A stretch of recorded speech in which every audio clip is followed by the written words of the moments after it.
Cada viernes al caer el sol tenemos una cita con nuestro Creador en la celebración del recibimiento del Shabbat y la introducción de la porción semanal de la Torá.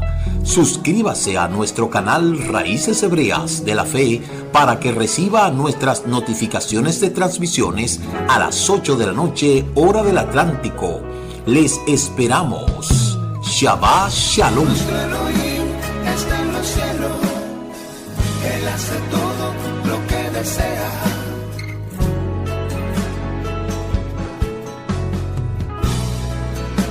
La Torá es el fundamento de nuestra fe y su estudio constante es la fortaleza de nuestra alma. Por eso te invitamos cada Shabbat a las 10 de la mañana al servicio virtual para las naciones. Mira cuán bueno y cuán delicioso es habitar los hermanos juntos en armonía, todos reunidos desde muchas partes del mundo, concentrados en el servicio virtual para las naciones, la recitación de la Midá y el Shema, la lectura de la Torá, la bendición arónica y la exposición de la Haftará forman parte de las bendiciones que recibimos en cada Shabbat. Transmisión en vivo por nuestro canal Raíces Hebreas de la Fe RD. Visite nuestra web www.ministeriodirectoalcorazon.com y síganos en todas nuestras redes sociales. Les esperamos cada Shabbat a las 10 a.m. en el servicio virtual para las naciones. Shalom Ubraja.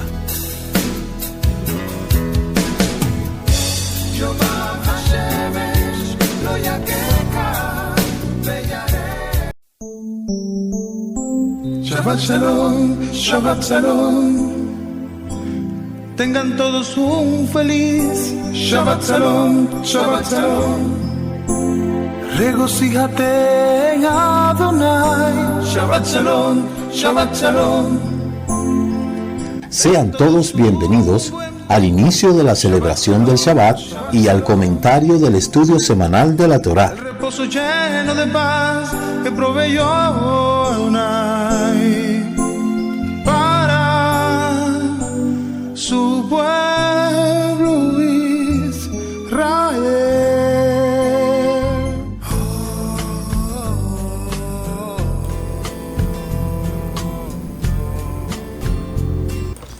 Laila, todo amado, buena noche, que el Eterno le bendiga y le guarde. Le damos la más cordial bienvenida a este su programa de cada viernes, la introducción de la porción semanal de la Torá.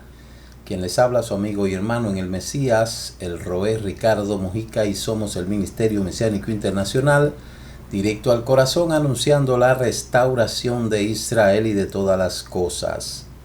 Declara la Escritura en el libro de Shemot, capítulo 31, verso 16, los hijos de Israel guardarán el Shabbat, cumpliendo con él de generación en generación, siendo este un pacto perpetuo, una señal entre el pueblo de Israel y yo, porque en 6 días Elohim creó los cielos y la tierra, y en el 7º día descansó. Con ese versículo iniciamos el estudio de la Torá.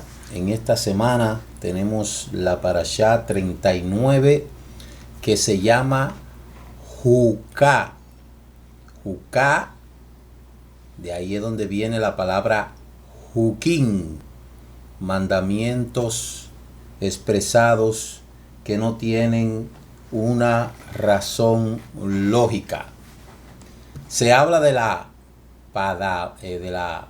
Padamá Arumá, ¿verdad?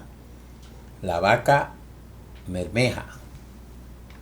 Y ahí usted puede ver la porción de la Torá en el capítulo 19 del verso 1 en adelante hasta el capítulo 22 verso 1. Padá Adumá, la vaca arazana, la vaca roja. Esta parashá tiene varios eventos no muy halagüeños, porque en esta parashá muere Miriam y anuncian la muerte de Moshe y de Aarón. Es una parashá bastante triste, porque es una parashá que prácticamente anuncia que ya los principales líderes del pueblo de Israel no van a estar. Y eso es algo sumamente triste. La Pará Adumá, la vaca roja, Pará Adumá, así se dice. Es lo primero que nos presenta la Parashá, la ley de la vaca roja, la Pará Adumá, Pará Adumá. Aquí el Eterno ordena la creación del uso de la vaca roja para la purificación de los impuros, aquellos que han tenido contacto con los muertos. Ustedes recuerdan que hemos estado hablando de eso hace 2 parashá atrás, donde estábamos abordando, en primer lugar se abordó el Pesa Sheni, que habían personas que no habían tomado el Pesa porque estaban bregando con esta vaca, o sea, con situaciones de impurificación, entonces no podían tomar lo que es el Pesa. Y lo otro es que aquí aquel que prepara la vaca arasana, la Pará Adumá, entonces se impurifica. Y eso es un secreto que es difícil de comprender. Eso es como que yo estoy preparando jabón y entonces el jabón me ensucia. En cierta manera eso es lo que quiere decir. Eso es una cosa que uno no entiende. Se está preparando una vaca para purificar. Entonces lo que están preparando esa vaca se impurifican. O sea, es un poco incomprensible el tema, pero el Eterno nos dice que debemos obedecer y no debemos de discutir. Como hemos dicho, en esta parashá se anuncia la muerte de Miriam y sus consecuencias. Miriam muere en Kadesh, no en Kadesh de Bernea, sino en Kadesh, y el pueblo se preocupa por la falta de agua. Allí murmuraron contra Moshe. Lo tercero es el agua de la roca y el castigo de Moshe y Aarón. El pueblo reclama agua y el Eterno dice a Moshe que hable a la roca, pero él la golpea y en su lugar, por eso no entra a la tierra prometida. Moshe, ¿por qué no le hablaste a la roca? Era más fácil hablarle, pero para él fue más fácil darle. Lo cuarto es la negativa de Edom de pasar por su territorio, dejar pasar por su territorio a Israel, como lo hemos estado diciendo. Creo que estuvimos hablando antes de ayer de eso. En la muerte de Aarón y el ascenso de Eleazar, el hijo, de una vez, increíble. Aarón muere y de una vez le quitan la ropa y se lo ponen al hijo. Tremendo eso. Luego nos habla de la serpiente de bronce, el castigo por las quejas, y el Eterno ordena hacer una serpiente de bronce a aquellos que Miriam les había sanado. Nos habla de la batalla contra los gigantes Sihón y Og, que son derrotados, esos reyes amorreos, Sihón y Og. Las estaciones y las poesías, los cánticos, narra la travesía y se introduce la canción del pozo.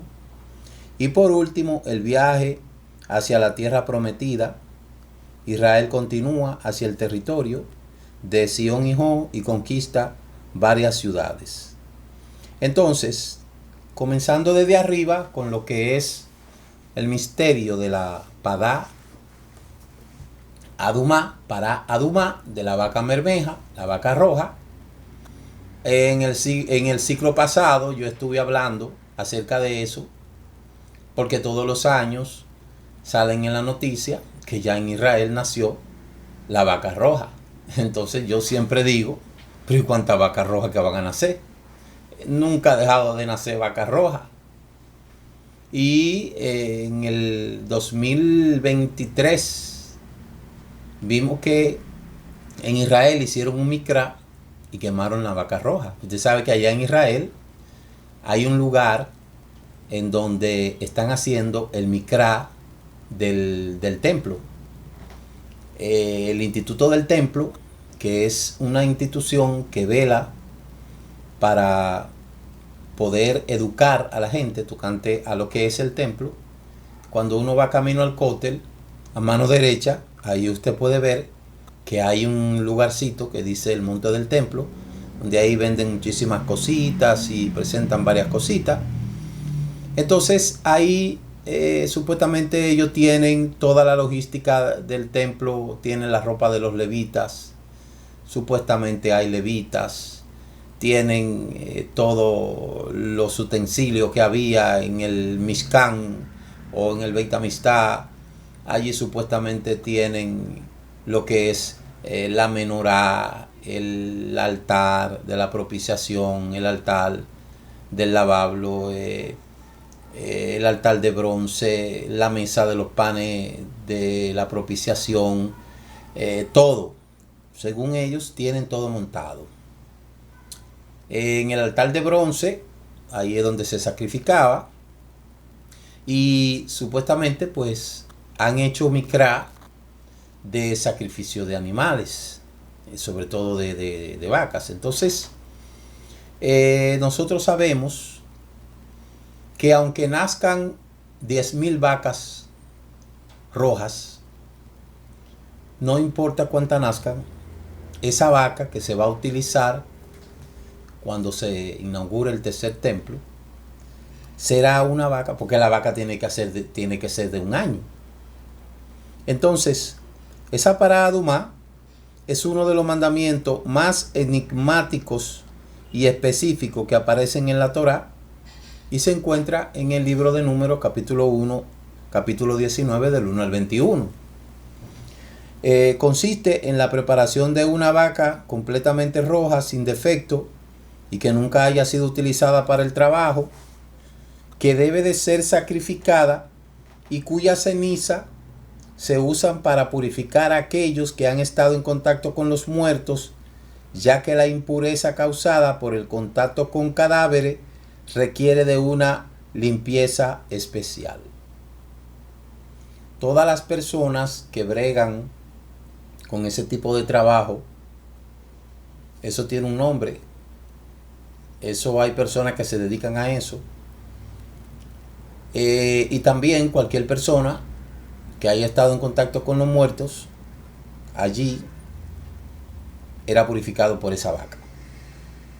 ¿En qué consiste? En primer lugar, la vaca debe de ser sin tacha, completamente roja, sin carga de otros colores. Es decir, que no puede tener nada de otro color. Tiene que ser roja.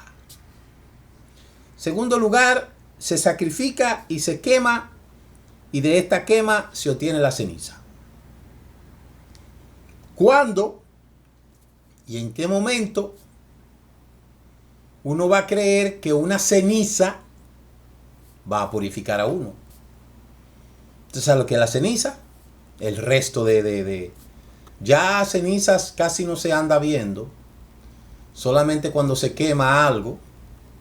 Pero en los tiempos de nosotros, que comíamos cuando no había eso de estufa, que se cocinaba era con carbón, ese carbón echaba un tinte gris.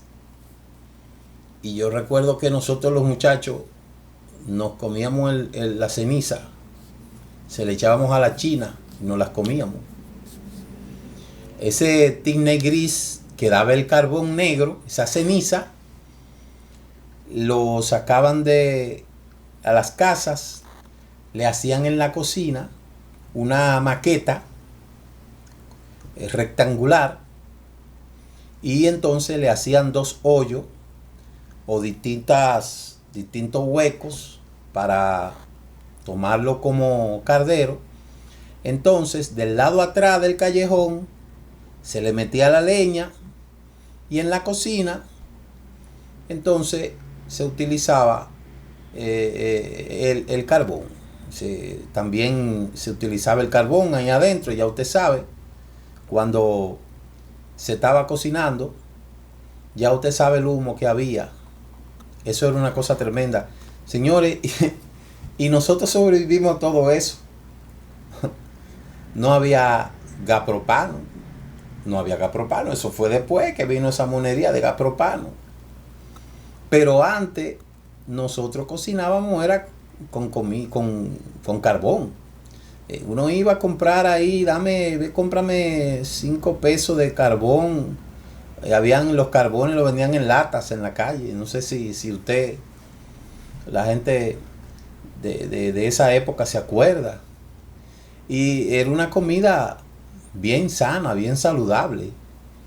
Nuestras madres nos criaron a nosotros con comida de carbón. Usted sabe lo bueno que es un moro, un arroz, una comida, una arepa, una yuca con carbón. Eso es una cosa rica. Nunca tuvimos dolores de estómago ni nada de eso.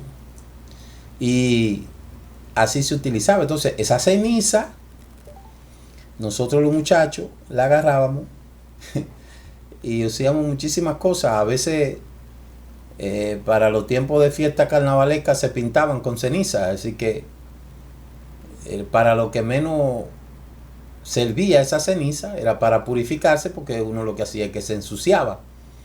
Cuando uno pasaba por un lugar donde había esa ceniza, a veces esa ceniza la utilizaban para echárselo a los lugares en donde había lodo, otra vez se lo utilizaban y hacían una pasta y se le untaban a la gente, a veces se le untaban a los animales, en fin.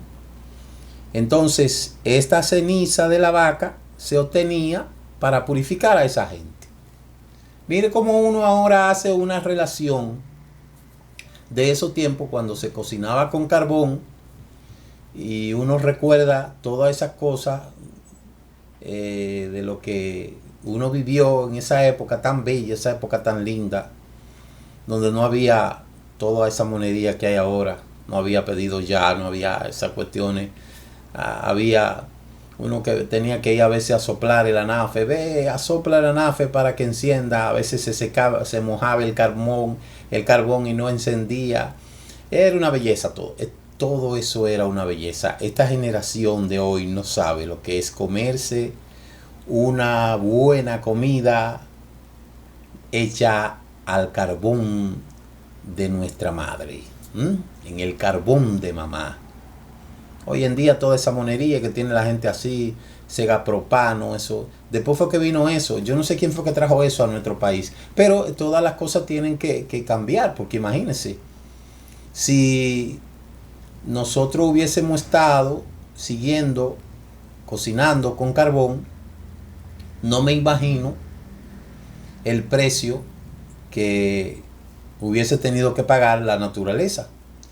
Porque esos árboles lo cortaban, quemaban los lugares, lo chapeaban, cortaban los árboles, lo agrupaban y entonces le echaban tierra, lo encendían y hacía como una hoguera, y todo eso se quemaba, y el residuo que quedaba de todo eso era el carbón, y ese carbón entonces se vendía. Y no sé si fue, creo que fue en los tiempos de Balaguer, en las últimas, porque cuando aquí estaban en 1982, que ganó Salvador Jorge Blanco, después subió Guzmán, creo que fue, o viceversa, no, Guzmán, sí. Entonces, de ahí fue que comenzaron a introducir todas esas estufas, donde hubo mucha, yo me recuerdo cuando comenzaron a llegar esas estufas aquí, llegaron a tener muchos problemas porque la gente no entendía ese asunto, pero eso ayudó a que no se siguieran talando los árboles, al menos para no ser carbón. Todavía hay lugares en algunos campos, porque aunque usted no lo crea, todavía hay campos donde no ha llegado la energía eléctrica y donde todavía se alumbran con lamparitas humeadoras, donde todavía se cocina con carbón, y esa gente vive por ahí en la área del Cibao y del sur. Hay gente que todavía se alusa con lámpara de gas humeadora, como le decían, cocina en carbón y muere de 100 años y de 110 años.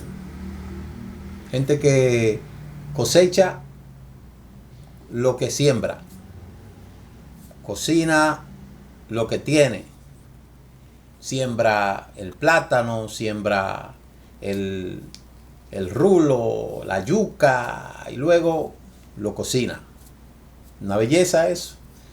Mire cómo le ha traído esta para allá y esa ceniza, toda esa cosa. Pero esas son vivencias. Volviendo a nuestro tema, la ceniza de la mezcla con agua se purificaba. La gente se purificaba con eso. No se sabe cómo se aplicaba. Pues no era un bebedizo. No se sabe si se tomaba, pero por supuesto que no. El agua resultante se usa para purificar los impuros, específicamente en caso de contacto con muertos. Ahora bien, no sabemos si la gente le daban a beber eso o se la untaba, no se sabe. Hay que investigar eso. Vaya investigando eso. Cómo se la aplicaban, cómo era el protocolo de aplicación. Porque a la mujer con espíritu de celo, sí a esa se le daba un bebedizo. De ahí se sacaba un bebedizo para darle a la mujer cuando era sospechosa de celo. Pero me parece que las cenizas servían para algo en el estómago. Yo no me acuerdo, pero yo recuerdo que cuando pasaba algo a uno, le daban ceniza. Yo creo que era cuando uno estaba mal del estómago, no recuerdo bien, pero yo creo que sí, que las cenizas se utilizaban para darle a uno cuando uno se enfermaba del estómago. Le daban un poquito de agua de ceniza, uno se la bebía. No recuerdo bien, tengo que confirmar eso, porque eso hace muchos años, imagínense. Entonces, no se sabe si se la untaban o se la bebían. El caso es que esa vaca servía para eso. ¿Cuándo será su cumplimiento de esa vaca? ¿Cuándo es que eso se va a cumplir? Eso es importante. Este mandamiento se relaciona con un acto divino que no tiene aún un cumplimiento. En nuestro tiempo eso no tiene cumplimiento. De modo que aunque usted vea que en Israel sacrifiquen 20 vacas rojas, 10 vacas rojas, una vaca roja, una vaquita lola, eso no aplica para este tiempo. La vaca roja simboliza un nivel de pureza espiritual y un proceso de redención que todavía no ha sido plenamente alcanzado. Todavía la humanidad, Israel, todavía eso va a ser para los tiempos del Mashiach. Y yo creo que hasta eso es algo simbólico. Porque si eso sirve para sacrificar, para limpiar, entonces habrá que sacrificar no una, sino muchas. Aunque el Eterno puede hacer milagro y producir, de ahí el milagro de la reproducción de eso, como el aceite de Hanukkah. Pero uno hablando en términos humanos, si se usa para purificar, no van a ser 2 gente, tiene que ser mucha gente. Entonces de ahí viene la pregunta. El cumplimiento, ¿cuándo es que se va a cumplir eso? En la era mesiánica, cuando se restaure completamente la santidad y la ley de pureza, se espera que la ley de la vaca roja vuelva a cumplirse en su perfección. ¿Cuándo? En la era mesiánica. ¿Cuándo será? Cuando venga el Mesías. ¿Cuándo viene el Mesías? Quisiera yo que viniera ahora mismo. Anima a mí, bemunachelema, viaja Mashiach. Quisiera que viniera ya. Pero eso es cuando Él venga. Algunos pensadores ven en ella un símbolo de la purificación total que traerá la redención final, pero no hay una fecha específica en la tradición para su cumplimiento físico o literal. Por más que usted vea que digan, apareció la vaca roja, hay una vaca roja. En estos días escuché unos rumores ahí de unos movimientos que estaban haciendo un grupo de judíos ortodoxos con relación, creo que era a Lubavitch o a Habana, no recuerdo, y donde se estaba como auspiciando el hecho de que probablemente el Mesías esté por ahí. Si el Mesías está por ahí, yo no lo sé. Si el Mesías está vivo, no sé. El Eterno lo sabrá. Lo que sí yo estoy seguro es que el Mesías volverá. Yo quisiera que venga. Yo quisiera que venga ahora mismo. Que aparezca, que se dé a conocer el Mesías. ¿A dónde va a aparecer? En Israel. Que aparezca ahí y diga, llegó el Mesías. Nosotros sabemos que él vino, pero él va a venir otra vez. Pero usted se imagina que venga el Mesías. Ay, llegó el Mesías en este tiempo. ¿Cómo sería eso? ¿Cómo sería eso? ¿Cómo se procesaría eso? Que llegó el Mesías, llegó el ungido, llegó el hombre que va a resolver los problemas en el mundo. Aunque hay muchos hombres que se han creído tildar como Mesías, pero el único que va a poder cumplir con ese requisito es el que ya vino, que vendrá otra vez. Pero quisiéramos nosotros que venga. Entonces, en conclusión con este tema de la vaca roja, el cumplimiento de la vaca roja depende de la realización plena del Mesías y la restauración del templo de Jerusalén. Hasta entonces continúa siendo una mishpá de fe y simbolismo de redención. Si no hay templo, no puede haber vaca. Si aparece el templo, primero tiene que aparecer el templo, porque en el templo que van a sacrificarla. Entonces, si no hay templo, no hay vaca. Y si hay templo, la vaca va a aparecer. Yo quisiera mejor que viniera el templo y después resolvemos con la vaca. Pero ahora mismo hay vaca, pero no hay templo. Pueden haber, y más con la ingeniería genética que tiene Israel, yo me imagino la cantidad de vacas rojas que pueden hacer ellos que nazcan, pero no hay templo. El día que tengamos templo, que venga la vaca. Y ahora tenemos vaca, pero no hay templo. Entonces, ¿qué dilema? Lo segundo, muere Miriam. ¿Y cuál fue la consecuencia de Miriam? Miriam, la hermana de Moshe, que murió en Cades, como dice Levítico número 20, la razón específica por la cual murió no se detalla en la Torá, pero hay algunas interpretaciones rabínicas que explican y exponen cómo fue que murió Miriam, por qué murió. Según la tradición rabínica, la muerte de Miriam simboliza la finalización de su misión en la historia del pueblo de Israel. Ella fue la primera en reconocer públicamente a Moshe como líder y tuvo un papel fundamental en la protección y guía del pueblo en los primeros pasos, incluyendo el nacimiento de Moshe y su crianza en Egipto. Una interpretación rabínica en el tratado de Rosh Hashanah 25b y Midrashim sugiere que Miriam murió en Cades, donde el pueblo enfrentó la prueba más difícil sin ella, y su muerte marca el fin de su generación, ya que no habrá más líderes femeninos como ella. Oiga bien, Miriam fue una líder tremenda. Como Miriam no existió otra. Y lamentablemente tuvo que morir porque se le cumplió su tiempo. Miriam murió en Cades, donde el pueblo enfrentó la primera prueba difícil sin ella. ¿Y cuál fue la consecuencia de su muerte? La muerte de Miriam tuvo diversas consecuencias importantes. Número 1, se secó la fuente. Poco después del fallecimiento, el pueblo clamó por la falta de agua en Cades, y esto llevó al episodio en que Moshe y Aarón no pudieron entrar a la tierra de Israel. Pero ¿por qué Miriam está relacionada con el agua? Dicen los sabios que Moshe, al ser rescatado, al ser enviado por Miriam a las aguas, ella tenía ese don. Entonces, al ella morir, se secaron las aguas. La muerte de Miriam dejó el pueblo sin una líder femenina que transmitiera fe y esperanza, causando un valor espiritual y emocional. Fíjese que Miriam era una líder y nunca usted lo vio pastoreando hombres. Miriam era una mujer que impulsaba la fe, mantuvo su emuná, pero usted nunca vio que Miriam fue al frente.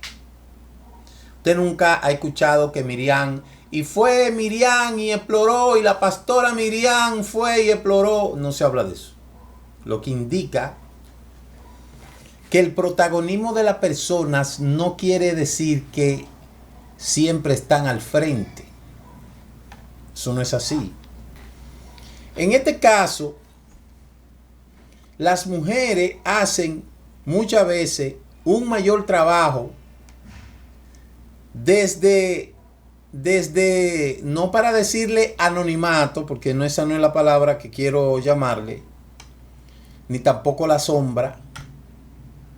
Le voy a llamar desde el lugar de la discreción y la prudencia.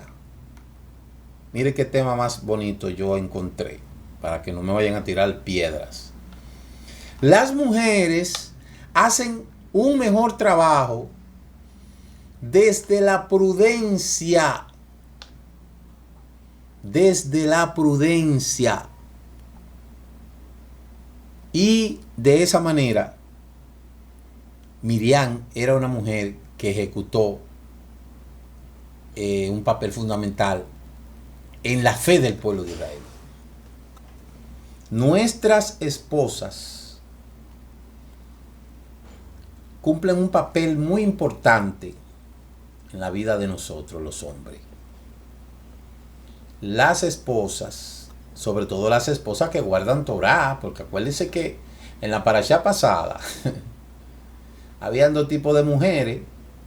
Uno que conllevó a que el marido fracasara, en este caso Corá, y el esposo de la otra persona que no fracasó por eso. Entonces las mujeres cumplen un papel fundamental en la vida del hombre desde la discreción y la prudencia. Los hombres a veces somos cabezones, eso hay que decirlo, y las mujeres tienen ese sentido de sabiduría, como dice el libro de Proverbios, ¿verdad? Pero imagínense, cuando una mujer se pone al servicio del otro, usted sabe quién es, del otro, el hombre aquel, ya usted sabe lo que le puede pasar al hombre. Y eso es un mensaje muy bonito que yo creo que debe a Miriam se le debe de incluir en las enseñanzas de Sukkot. ¿Qué le parece? Vamos a incluir a Miriam en este año en las enseñanzas de Sukkot. Porque Miriam fue una mujer que dio mucho. Entonces la tradición dice que los 7 pastores de Israel es Abraham, Isaac, Jacob, Moshe, Aarón, Joseph y David. Pues vamos a incluir a Miriam ahí. No que sea pastora, pero que sea líder. Porque creo que el legado de Miriam es algo que debemos de resaltar. Y eso es un ejemplo de cómo Miriam, dentro de la prudencia, dentro de la discreción, hizo un trabajo tan hermoso. Allí, su ausencia profundizó el aislamiento del pueblo y su relación con el Eterno. También se produjo una transición espiritual. La muerte de Miriam simboliza también un cambio en la historia, en la relación del pueblo con la Torá y sus líderes masculinos, preparando la llegada de nuevas etapas. Eso hizo la muerte de Miriam. En resumen, Miriam murió en Kadesh, no en Kadesh de Barnea, sino en Kadesh. Su muerte simboliza el final de una era de liderazgo espiritual significativo. Imagínense, ella vio nacer, crecer, desarrollarse, ascender a Moshe, su hermanito. O sea que ya era más vieja que Moshe. Consecuencia inmediata fue un aumento en las dificultades del pueblo, incluido un episodio de falta de agua y la posterior falta a la entrada de la tierra prometida para Moshe y Aarón, en parte debió a la pérdida de uno de sus principales apoyos espirituales. ¿Quién fue Miriam? Miriam era un apoyo espiritual para Moshe. Moshe era un gran líder, Pero esa grandeza de liderazgo fue gracias al apoyo de su hermana Miriam y su hermano Aarón. Detrás de todo esto que usted ve, detrás hay personas trabajando para que uno pueda avanzar. La esposa que cuida, que los alimentos, que aquí. A mí me cuidan como un niño, ¿eh? A mí me cuidan como un niño. A veces hasta se pasan conmigo. A veces quieren saber, mira, cuidado, no te subas ahí, ven aquí, ¿qué hace aquí? A veces yo me creo que soy un niñito, pero no. Eso es gracias al amor que tanto mi esposa como mis hijas me tienen. Porque eso es importante. Cuando uno tiene paz en la casa, cuando uno tiene paz en el hogar, esto es muy bonito. Por eso hay que orar mucho por la familia, hay que orar mucho por la esposa, por las hijas, por los hijos. Porque en una casa donde no hay paz, una casa donde no hay tranquilidad, una casa donde no hay shalom, imagínese usted. Hay que convivir con sabiduría todos. Y es muy bonito eso. Se experimenta una aurora de tranquilidad en la casa, en el hogar, y todo eso es bonito. Eso es bello. Lo otro es, profundizando un poco en la muerte de Miriam. Miriam, como líder espiritual y profetisa, fue la primera mujer en ser reconocida como profetisa en la Torá.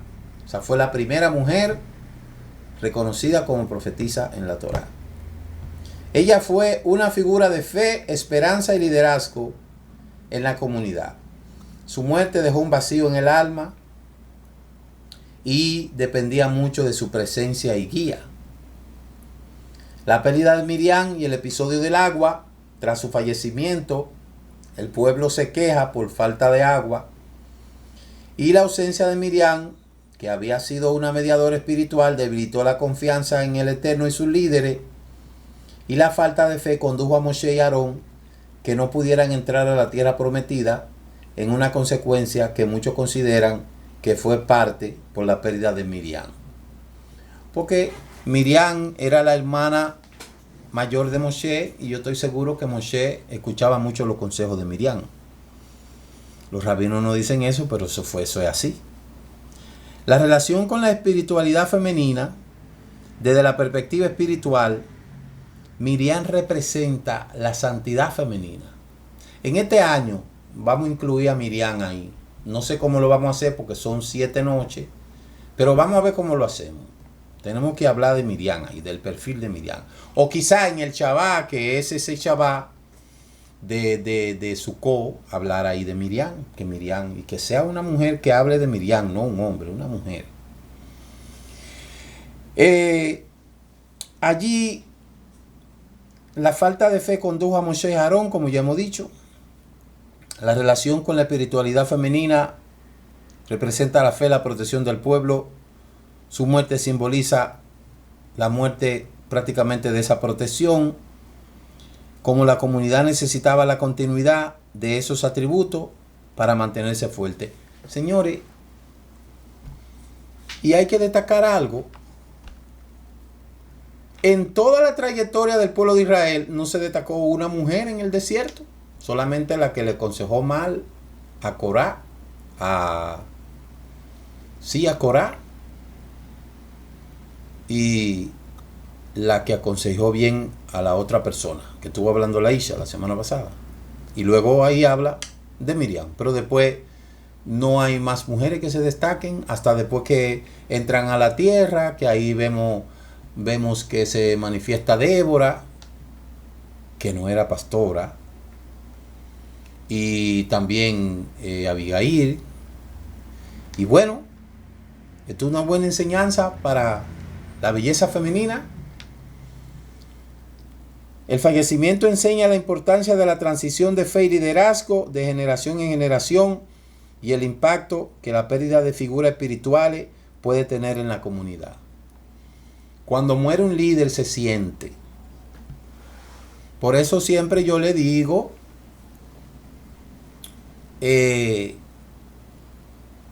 Uno tiene que trabajar para cuando uno no esté. El líder tiene que trabajar para cuando no esté. El pueblo va a sentir su ausencia, pero si hay personas que han sido encomendadas,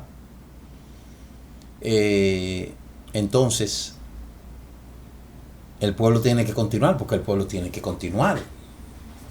Fíjese que murió Miriam, el pueblo tuvo que continuar, murió Moshe, el pueblo tuvo que continuar, murió Aarón, el pueblo tuvo que continuar, murieron 250, el pueblo tuvo que continuar, después murieron 500 más, el pueblo tuvo que continuar, y así sucesivamente. ¿Por qué? Porque a tierra de Canaán, aleluya, a tierra de Canaán. Es difícil llegar, pero vamos de camino. Y lamentablemente tenemos que continuar adelante. Estoy haciendo todo mi esfuerzo a ver si aguanto un poquito más, porque mire, estoy muy cansado por el trabajo de las ediciones de todos esos libros que tuve que hacer, pero ya gracias al Eterno terminamos. Ya vamos a ver dentro de poco el esfuerzo a tanto sacrificio que hemos tenido. Pero Baruch Hashem, y eso que mañana me toca poner todavía la Haftará, pero ahí vamos. ¿Qué simboliza la serpiente de bronce? Que es otro aspecto que vemos ahí. La serpiente de bronce simboliza la sanidad y la fe en el Eterno. Cuando los israelitas fueron mordidos por la serpiente venenosa, el Eterno ordenó a Moshe hacer una serpiente de bronce y ponerla en una asta para que quien la mirara en fe y arrepentimiento sería sanado. La serpiente representa la fe en el Eterno que puede sanarlo incluso en las situaciones más peligrosas. Eso representaba esa serpiente. Es decir, que por más peligro que usted vea, el Eterno puede manifestar su milagro. ¿Qué representaba esa serpiente? No al Satán, representaba la fe y la confianza que el Eterno puede librarte de las situaciones más peligrosas y más difíciles, como nos representa la serpiente. También la serpiente es un símbolo de protección y salvación. En ese caso, la acción de mirar hacia la serpiente de bronce en medio del peligro se convirtió en un acto de fe y reconocimiento de la soberanía del Eterno, que puede transformar lo que es aparentemente mortal, lo puede transformar en vida. Y de ahí es donde usted ve que el símbolo de lo médico es una serpiente enredada en un palo. De ahí es donde se toma eso. Si usted busca el símbolo de lo médico, que busca una serpiente en una asta, de ahí se toma. ¿Qué representa para nosotros hoy día? Representa un recordatorio de fe y arrepentimiento. La serpiente de bronce nos enseña que la fe en el Eterno y el arrepentimiento pueden sanar incluso las heridas más profundas y peligrosas.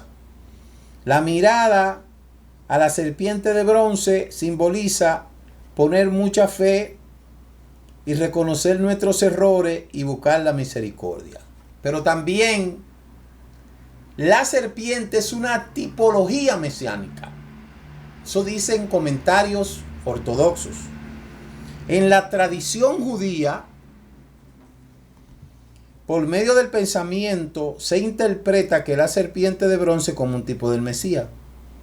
Así como la serpiente fue levantada en la tradición judía, en la tradición también que nosotros creemos, es visto como levantado para salvación de todo. En el judaísmo también se ve como un símbolo de la redención futura y el recordatorio de la esperanza y la fe en la futura redención en el Mesías. Oiga, tanto, vamos a decir, el cristianismo cree que esa serpiente es una simbología de Jesús. Eso cree el cristianismo. Pero el judaísmo cree que es una tipología del Mesías. Entonces, ambas creencias son aceptadas, corrigiendo el hecho de que los cristianos no deben de creer que ese sea Jesús, el católico, sino Yeshua, el Mashiach, que no es la misma cosa. Porque ahí no metemos en problema con el nombre. Cuando la gente pone Jesús en Google, le va a salir un montón de gente, de hombres con ojos azules. Y si usted pone Yeshua, le va a poner un hombre con sisí. ¿Cuál de los dos se parece a un judío? ¿El pintado de ojo verde o el que tiene sisí? Mayormente cuando usted pone Yeshua en Google, no le sale imagen, le sale el nombre. Y cuando suele salir un nombre, le sale un judío así con barba. Usted ve. Eso es para que usted vea. Si usted quiere, haga la prueba. Usted pone Jesús. Mire, lo voy a hacer aquí mismo. Jesús. Usted pone Jesús. Cuando usted pone Jesús y le da ahí en imagen, mire lo que le sale. Usted ve lo que le sale. Mire todo lo que le sale. Mire todo lo que le sale. Usted ve lo que le sale. Ese es Jesús. Mire. El hombre con el dedo así. Usted ve. Mire cuántos Jesús le salen. Ve. Mire cuántos Jesús hay ahí. Mire. Y todavía usted le sigue dando y van a salir Jesús ahí por un tubo y 7 llaves, como dice la gente. Mire. Mire. Usted ve. Ese no es el Salvador. Ese es un pintor, ese es un cuadro de un pintor del siglo XVI. Mire. Usted ve. ¿Cuántos Jesús hay ahí? Eso es idolatría, mire. Usted ve. Qué cosa, Mire. Ahora, vamos a poner a Yeshua. Para que usted vea lo que le va a salir. Ponemos Yeshua, ¿verdad? Y le damos en imágenes. Yo le estoy diciendo para que usted haga la prueba. Si usted hace la prueba, cuando usted hace así, pone la prueba, ¿qué le sale? Mire lo que le sale. No le sale imagen. Le sale la Yud, la Shin, la Bat, Yeshua. Ahí sale un león a veces. Sale otra vez el nombre. Sale el nombre. Sale el nombre. Usted ve la diferencia. Porque Yeshua no tiene imagen. Mire, salió ahí la imagen de un judío. El nombre. Un león con el nombre. Un león con el nombre, mire. Yo le estoy diciendo a carta cabal, mire, sin ningún ánimo de ofender. Esto no es para que la gente se ofenda, sino para que la gente aprenda, mire. Usted, mire todas las cosas que aparecen. Usted no ve imagen ahí. ¿Usted ve alguna imagen? Usted no ve ninguna imagen, ¿verdad que no? Usted no ve ahí ninguna imagen. Usted lo que va a ver es el nombre de Yeshua, porque realmente nosotros somos salvos por un nombre. Y ese nombre es el que aparece ahí, Yeshua. ¿Ve? Entonces, con eso le digo que no es lo mismo Jesús que Yeshua. Jesús es el nombre griego que se inventaron los católicos y Yeshua es el Salvador. Nosotros somos salvos por un nombre, no por un hombre. Yeshua es un nombre. Y fue que dijo, en mi nombre, mi nombre, el que confesare con su boca, en mi nombre, dice Yeshua. Ahora, Jesús es un hombre pintado en el siglo XVI por un pintor de acuarela que se llamaba Cavalieri. Y por ahí usted lo puede ver. Y muchísimos más. Entonces, ahí está. En síntesis, la serpiente de bronce simboliza la fe en la misericordia del Eterno, la sanidad mediante la confianza en Él. Es un recordatorio de que verdaderamente el poder proviene del Eterno. Para nosotros sigue siendo un símbolo de esperanza, arrepentimiento y en la redención final. Otra cosa es que aprendemos de la batalla contra los gigantes. En primer lugar, aprendemos confianza en la ayuda divina. El vencer estos gigantes fue posible únicamente a través de la ayuda del Eterno, La tradición enseña que en el Eterno es donde está la protección y en los grandes desafíos, incluso cuando parecen insuperables. Dice el libro de Deuteronomio capítulo 29, llegaste a este lugar y salió Sihón de Hesbón y Og, rey de Basán, delante de ustedes para pelear y lo mataron. Porque aunque no importa el gigante que se levante contra ti, yo no sé cuál es el gigante que ahora mismo te está atacando. No sé si es la duda, la falta de fe, la enfermedad, yo no sé cuál es el gigante. Pero si tú tienes confianza en el Eterno te va a ayudar a tú vencer a esos gigantes. Y podemos. Las dificultades revelan la fuerza interior. Sihón y Og representaban los obstáculos aparentemente insuperables. Grandes reyes gigantes, obstáculos físicos y espirituales.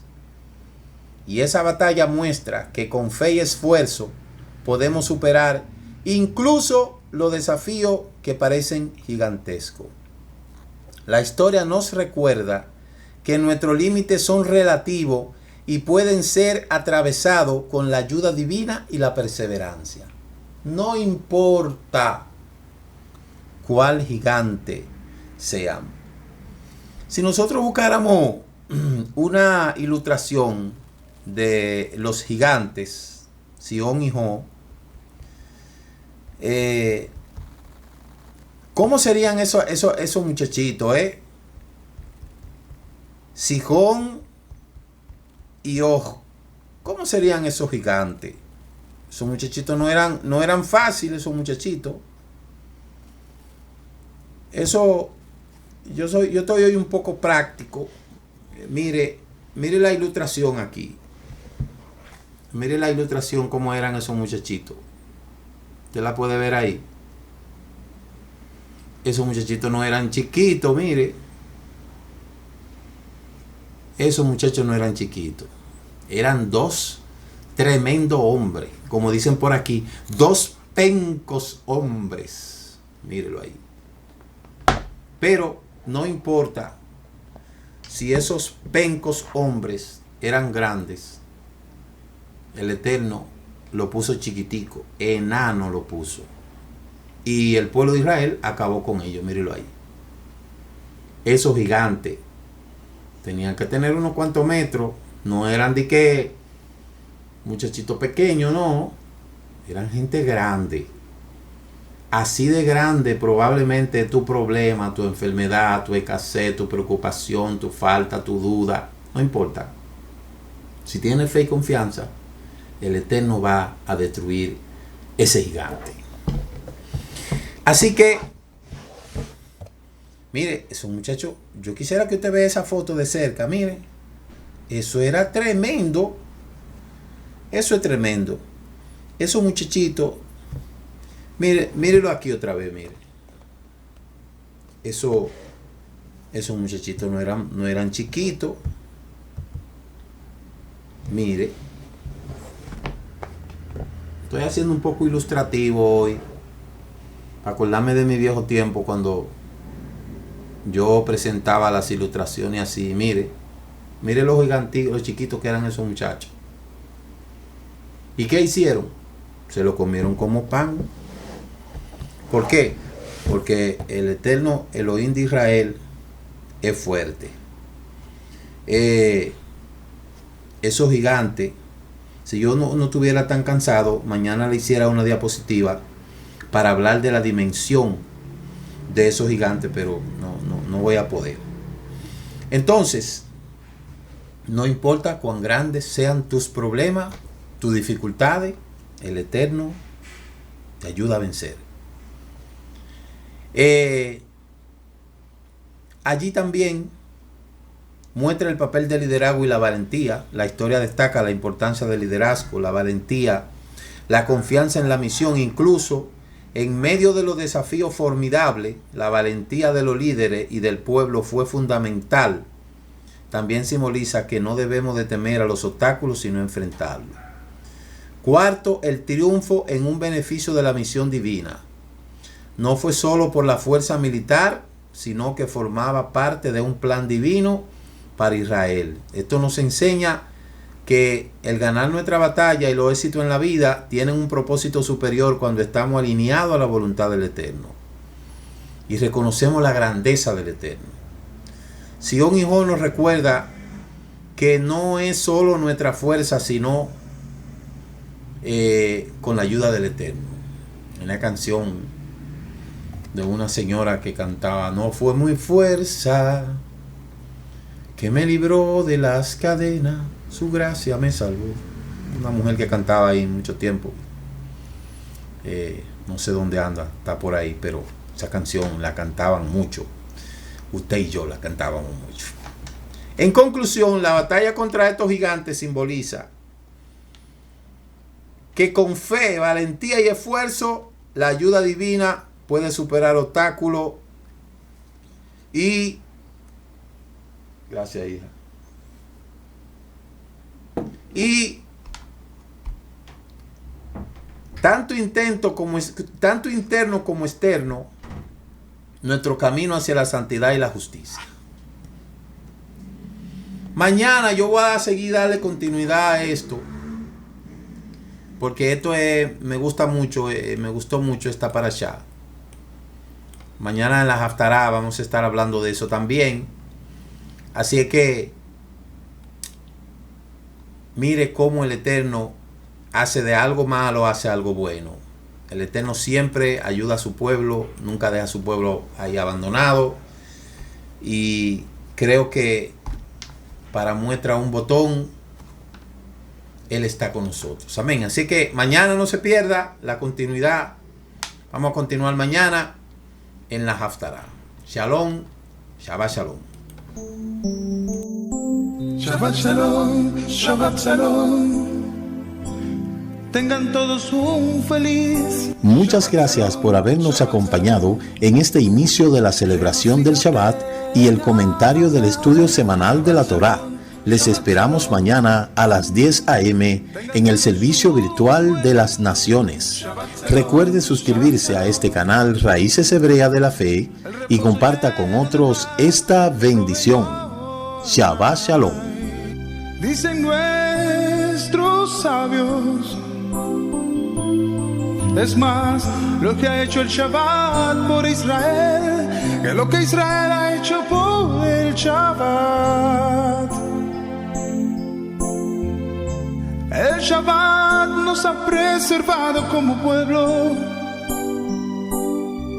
Es un día que dedicamos a Adonai y aprendemos de su Torah.